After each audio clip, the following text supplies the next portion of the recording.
ini sungguh sadis sekali. Jangan-jangan ini peramal nggak jelas ini, gitu loh. Dia meramalkan sesuatu seorang kabur itu, padahal Pak Rudiananya itu kemarin ketemu saya dan sama keluarganya juga makan bersama. Jadi nggak ada hal-hal yang disebut oleh peramal tadi mau kabur atau enggak, itu menyesatkan gitu loh. Iya dong, aktif bertugas sebagai Kapolsek Kapetakan dan beliau melayani masyarakat. Jadi saya sebenarnya sebagai penasihat hukum beliau itu dahulunya sebelum saya menjadi kuasa hukum beliau itu, dari mempelajari perkara ini saya melihat ini orang sudah menjadi korban tapi dipindah dengan macam-macam dan dituduh yang lain-lain gitu loh. Ada otak intelektualnya yang tersembunyi, Pak. Menurut saya itu Rudiana. Kalaupun ada hal pro dan kontra terkait itu Rudiana, itu wajar saja. Karena tidak semua orang percaya dengan itu Rudiana. Tapi dalam hal ini kita konteksnya pro justia, konteksnya normatif, sesuai yang ada di dalam BAP, sesuai yang ada di dalam aturan hukum. Seharusnya Bapak itu Rudiana yang begitu banyak tekanan, yang begitu banyak istilahnya pembulian kepada dirinya. Saya pribadi melihat sisi manusiawinya, sisi di luar konteks itu. Seorang bapak kehilangan anak, bahkan juga ditekan oleh institusinya untuk meyakinkan bahwa ini benar adalah kasus yang real kriminal tentang pembunuhan. Nah, itu bisa dibayangkan bagaimana tekanannya. Jangankan Ibtu Rudiana aja, Mbak. Saya aja selaku penasihat hukum saja diserang, diancam, dihina, dimaki-maki dan lain-lain. Itu merupakan suatu konsekuensi bagi diri saya dalam melakukan pembelaan terhadap orang. Sepanjang yang menurut saya itu ada datanya, ada buktinya, saya bersuara sesuai dengan data dan fakta, bukan katanya-katanya ataupun informasi-informasi. Karena saya tidak akan mempercaya apapun kalau tidak ada bukti dan datanya seperti itu. Karena saya seorang hukum. Saya tidak pernah merekayasa apapun. Yang saya lakukan sebagai orang tua korban, melaporkan tentang sesuatu yang saya ketahui. Itulah yang saya laporkan. Setelah saya laporkan tentunya oleh penyidik. Saya sangat mengenal struktur dan bagan dari kepolisian. Merekayasa dan mengkondisikan sebuah kasus, Pak. Nggak bisa, Pak, dia. Saya sih pada prinsipnya ya selalu memberikan nasihat hukum kepada klien saya agar tetap tawakal kepada Allah Subhanahu wa taala dan beribadah, dan saya suruh juga beliau tahajud agar bisa melewati masa-masa sulit ini. Karena saya paham juga dalam setiap kasus itu tidak ada hal yang semudah yang kita pikirkan. Pasti ada aja yang lain-lain itu yang muncul, yang ini, yang itu. Itulah tantangan daripada suatu kasus. Lihat sosok itu Rudiana yang begitu jiwa besar. Kenapa? Pemerintah dalam hal ini Kapolri tidak menaikkan pangkat dia, mendapatkan pangkat luar biasa menjadi seorang kompol, tidak pakai dengan AKP-nya lagi. Dari itu lompat menjadi kompol. Itu permintaan dari saya sebagai warga negara. Kita ini sebenarnya serba salah dan serba susah juga. Kemarin beliau itu kan nggak ngomong di media. Semua orang dia harus ngomong, dia harus sampaikan berita dan lain-lain. Dia harus keluar. Setelah dia keluar, Mbak, dia menyampaikan sesuatu kebenaran. Oh, dia bohong itu. Dia ini bla bla bla bla. Artinya ngomong nggak ngomong dia selalu salah di mata orang gitu loh. Makanya pas benar kata pepatah itu, diam itu adalah emas. Makanya saat ini saya bilang kepada klien, udah nggak usah Bapak ngomong. Kemarin Bapak nggak diam salah, bicara juga salah, seperti itu kan. Nah, sampai digoreng-goreng pocong-pocongan dan lain-lain. Dituduh anak Bapak masih hidup. Artinya ini nggak usah ladeni lah, saya bilang gitu. Cukup penasihat hukum aja yang meladeni.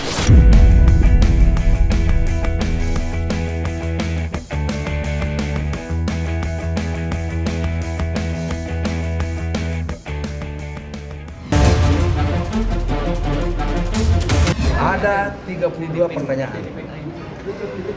Yang paling penting pertanyaannya adalah satu, apakah benar Saka mengetahui kejadian itu? Dia tidak tahu. Yang kedua, apakah benar keterangan Dede dan Aib yang menyatakan dia melihat buru-buruan untuk melempar dan kemudian menuduh Saka Tadal dan 7 orang terpidana itu? Saka mengatakan tidak benar. Keterangan Aib dan Dede bohong. Sehingga dengan demikian Ketujuh orang yang dihukum sekarang dan dia sudah menjalani juga tidak ada yang benar. Intinya gini nih, kan tanggal 17 Agustus katanya ada perintah dari Andi untuk menghabisi mereka dengan SMS atau BlackBerry ke Sudirman. Inilah persoalan pertamanya, tapi setelah kami teliti dari berkas pribadi, ada percakapan dari Widi yang sesuai dengan pernyataan Widi sebagai saksi bahwa ada komunikasi jam 10.14 ya, artinya kalau ada komunikasi jawaban dari Vina saat itu, berarti ini adalah saksi yang hal itu memang disembunyikan oleh pihak penyidik sehingga tidak hadir. Tapi dengan bukti itu dapat kita katakan bahwa tidak ada peristiwa terutama kematian si Eki di belakang Soro. Saksi-saksi inilah yang dilaporkan oleh Pak Maruli ya. Kemudian yaitu Aib dan Dede. Ternyata sebelum naik ke penyidikan, si Dede sudah mengakui bahwa ini adalah rekayasa alur cerita yang dibawa atau diarahkan oleh Rudiana. Sebenarnya tidak ada peristiwa itu. Ini sama dengan keterangan Liga Akbar. Kalau Liga Akbar menyatakan mencabut juga, Teguh mencabut juga, ya udah. Sebenarnya tidak ada peristiwa. Ada kecurigaan Rudiana yang datang ke polsek katanya motornya nggak hancur banget, tapi rusak. Nah kemudian dia bertemu dengan Aib dan Dede. Nah disinilah mulainya kebohongan-kebohongan itu. Ini juga menyampaikan artinya bahwa kita lihat ya, kalau dari penyidik bilang, apakah Saka tahu siapa yang menyuruh Dede dan Aib berbohong? Masalahnya kan Saka nggak kenal dengan mereka. Saka baru tahu kan timbul adanya Dede dan Aib kan di peristiwa sekarang. Karena Dede dan Aib di persidangan 2016 pun juga kan tidak hadir. Nah yang paling penting adalah ini kan berencana. Berencana itu ada 340. Mau hukuman ini hukuman yang luar biasa.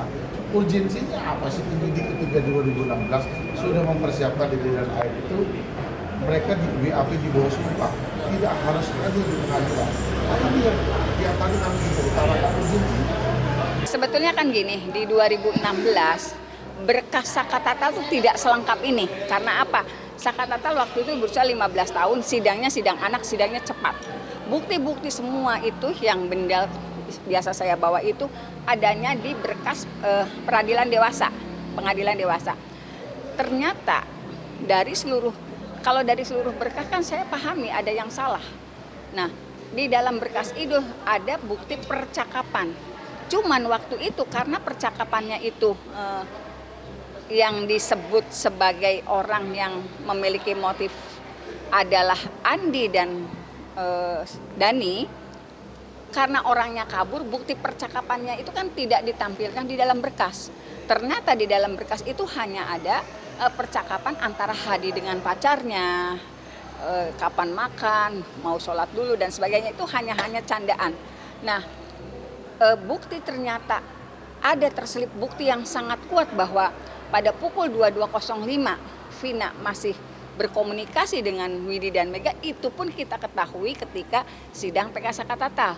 Ketika sidang Saka Tatal, Mega dan Widi dihadirkan, terungkaplah di situ dia menyatakan bahwa Vina main ke rumahnya pada pukul 22.05 sampai pukul 22.14 masih ada komunikasi. Waktu itu dijawab Vina mengajak main tetapi tidak mau karena takut pacarnya marah, Gajol namanya. Ternyata setelah diperiksa di berkas, nama Gajol itu disebutkan di dalam transkrip percakapan.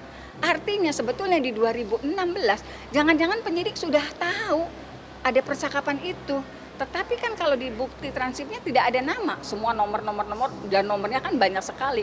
Karena handphone para terdakwa waktu itu juga disita.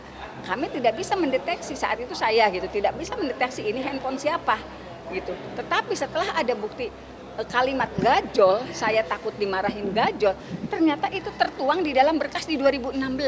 Tapi di berkasnya orang dewasa yang terdakwa dewasa, bukan berkasnya Saka Tatal. Itulah sebabnya sebetulnya jangan-jangan penyidik di tahun 2016 sudah punya keyakinan ini kecelakaan gitu. Mudah-mudahan apa yang kami harapkan PK Saka Tatal dikabulkan. Menurut saya biasa-biasa saja, tidak ada yang istimewa di situ, dan sikap dari Saka Tatal ini akan membuat terangnya peristiwa hukum, dan itu tidak masalah, silakan saja. kita lihat nanti bagaimana hasil dari Mabes Polri, dari Bareskrim.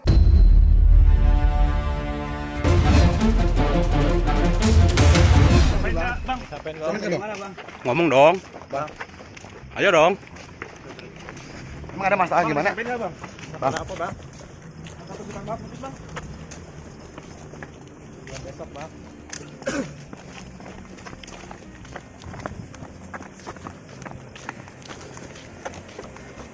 Gimana bang? Ada tanggapannya bang? Bang, wah ditahan nih Bang. Kok nggak berani ngomong sih? Ya, ajak. Kok beraninya sama cewek?